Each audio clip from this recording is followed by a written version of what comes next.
Gregor wakes up. He is alone. He has already been changed into a beetle. But his human impression still mingle with his new insect instinct. He looked at the alarm clock ticking on the chest. Good Lord, he thought. It was 6:30, and the hands were quietly moving on. It was even past the half hour. It was getting on toward 6:45. Had the alarm clock not gone off? The next train was at 7 o'clock. To catch that, he would need to hurry like mad, and his samples weren't even packed up, and he himself wasn't feeling particularly fresh and active. And even if he did catch the train, he wouldn't avoid a row with the boss, since the firm's messenger would have been waiting for the 5 o'clock train and would have long since reported his failure to turn up. He thinks of reporting that he is sick, but concludes that the insurance doctor would certify him as perfectly healthy. And would he be so far wrong on this occasion? Gregor can still speak, but his voice becomes more and more indistinct, and soon his speech cannot be understood. From Gregor's office, the chief clerk has been sent to see why he has not yet turned up at the station. The grim speed in checking a remiss employee has all the qualities of a bad dream. Observe. The chief clerk talks to Gregor from the living room on the left. His sister Greta talks to her brother from the room on the right. The mother and father join the chief clerk in the living room. Gregor cannot understand why his sister in the right-hand room does not join the others. So, Gregor opens the door. Slowly, Gregor pushed the chair towards the door, then let go of it, caught hold of the door for support. The soles at the end of his little legs were somewhat sticky and rested against it for a moment after his efforts. Then he set himself to turning the key in the lock with his mouth. It seemed unhappily that he hadn't really any teeth. What could he grip the key with? But on the other hand, his jaws were certainly very strong. With their help, he did manage to set the key in motion, heedless of the fact that he was undoubtedly damaging them somewhere, since a brown fluid issued from his mouth and flowed over the key and dripped on the floor. He was still trying to carry out this difficult maneuver when he heard the chief clerk utter a loud It sounded like a gust of wind, and now he could see the man standing as he was nearest to the door, clapping one hand before his open mouth and slowly backing away as if driven by some visible, steady pressure. Gregor tries to calm the chief clerk so that he will not be discharged. You see, sir, I'm not obstinate. I'm willing to work. Traveling is a hard life. I couldn't live without it. Where are you going, sir? To the office? Yes. Will you give a true account of all this? One can be temporarily incapacitated, but when it has been got over, one will certainly work with all the more industry and concentration.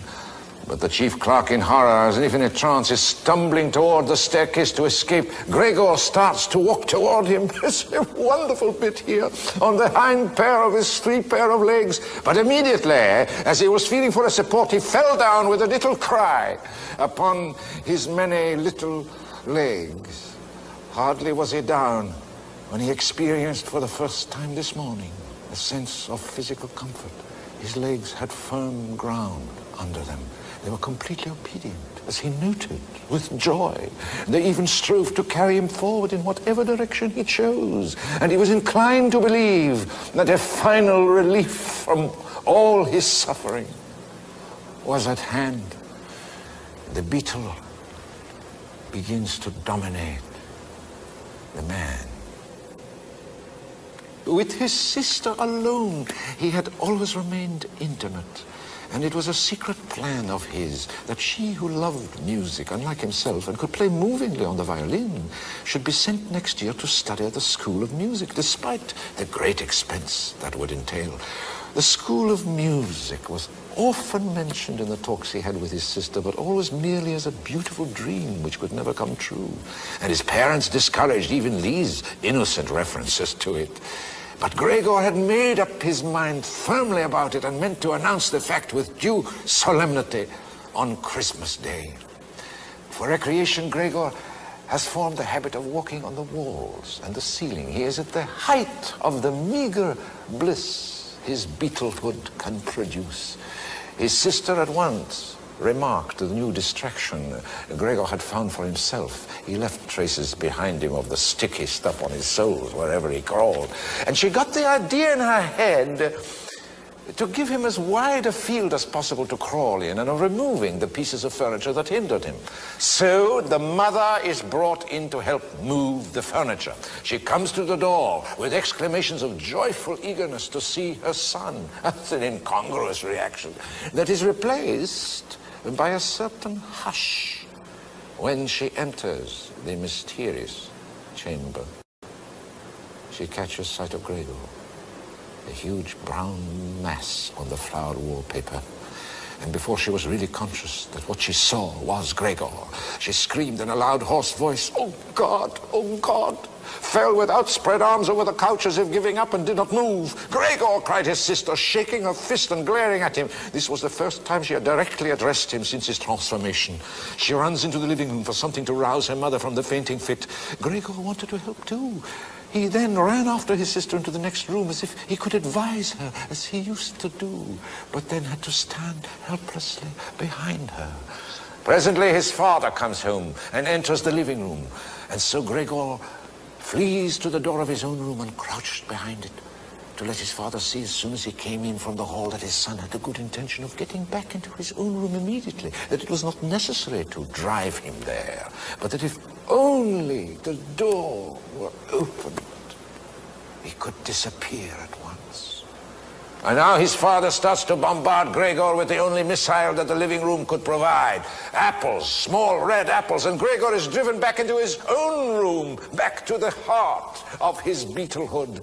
An apple thrown without much force grazed Gregor's back and glanced off harmlessly. But another following immediately landed right on his back and sank in. Gregor wanted to drag himself forward as if this startling, incredible pain could be left behind him, but he felt as if nailed to the spot and flattened himself out in a complete derangement of all his senses.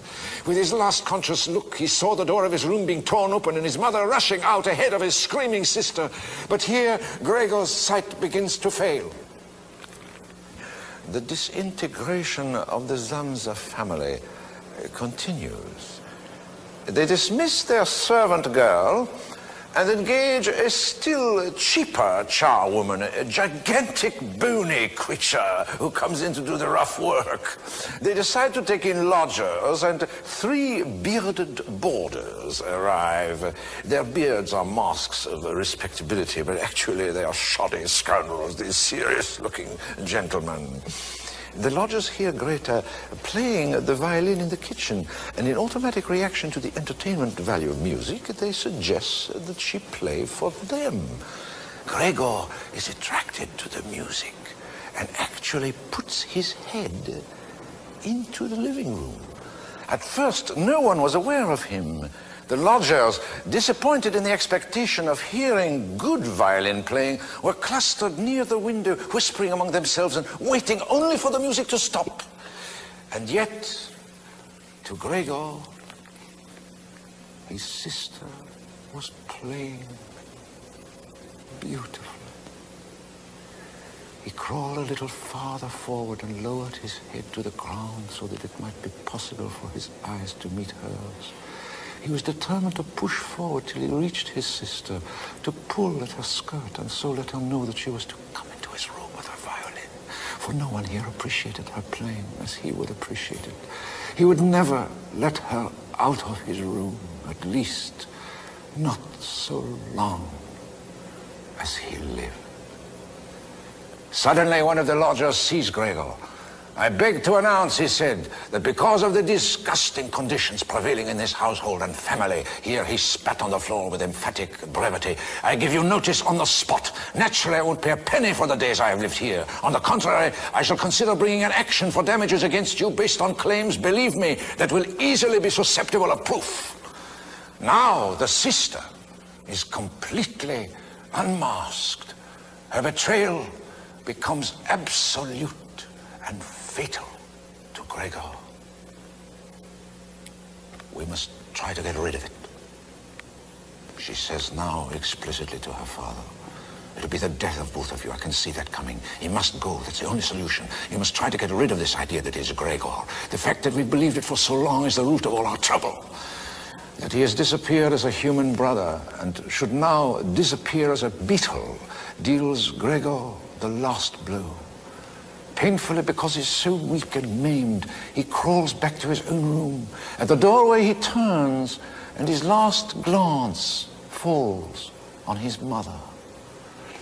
Hardly was he well inside the room when the door was hastily pushed shut, bolted and locked. The sudden noise in his ear startled him so much that his little legs gave beneath him. It was his sister who had shown such haste. She had been standing ready, waiting, and had made a light spring forward. Gregor had not even heard her coming, and she cried, "At last," to her parents, as she turned the key in the lock. In his darkened room, Gregor discovers that he cannot move. And though he is in pain, it seems to be passing away. The rotting apple in his back and the inflamed areas around it, all covered with soft dust, already hardly troubled him. He thought of his family with tenderness and love. The decision that he must disappear was one that he held to even more strongly than his sister, if that were possible.